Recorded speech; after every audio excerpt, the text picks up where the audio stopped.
Okay, Elizabeth, repeat what you just said. So peaceful with 6 dogs in the house. I don't think anybody could imagine.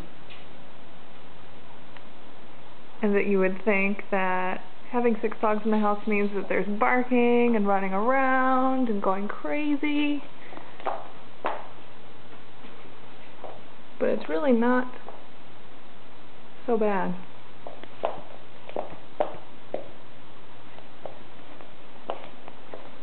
Taking inventory. Hey, cornbread. There's one on the end too. Oh, that's where she is.